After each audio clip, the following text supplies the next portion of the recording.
Мы сейчас попробуем протопить именно по инструкции производителя.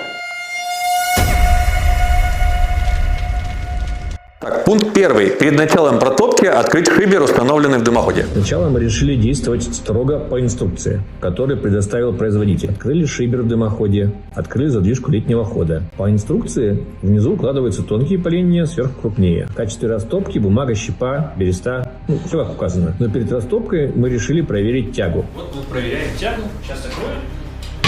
Тяги не оказалось, камин начал дымить. Тогда мы сделаем следующий еще один пункт, который я тоже в инструкции не увидел.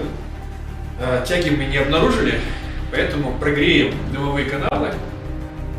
Хотя странно, у нас сейчас идет прямоток, то есть у нас нет дымовых каналов, у нас по идее все уходит в дымоход. Но давайте его еще прогреем, попробуем таким способом, потому что если мы сейчас просто, как в инструкции написано, заложим все дровами, подожгем, у нас здесь будет однозначно задымление, нам это не нужно. В инструкции этот момент не описан, но я попробовал прогреть дымоход. Хотя это и странно, дымоход здесь прямоточный, без дымовых каналов, обычно такие не требуют прогрева. Во время прогрева тяга в трубе появилась, мы проверили ее еще раз, вроде есть.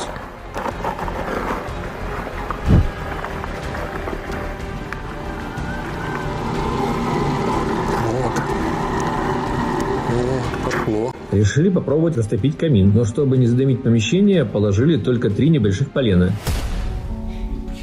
Мы не забили, обратите внимание, мы не стали как по инструкции забивать полную топку. Перестал гореть? Огня я уже не вижу, если честно. Ну нет, потому что Тяги, похоже, опять не хватило. И вот пошел дым у нас. он дышит. Огонь так и не разгорелся. Несмотря на открытую задвижку и шибер, камин снова начал дымить. Дым заполнял помещение, а из трубы при этом шел дым наружу. То есть какая-то тяга была. Причем прям ребята это совсем активно. Мы повторили попытки безрезультатно. С каждой новой попыткой дыма становилось больше, а огонь не появлялся. Если вы посмотрите, я не знаю, вот вам видно, не видно, здесь уже все в дыму. Здесь вот прямо вот оно.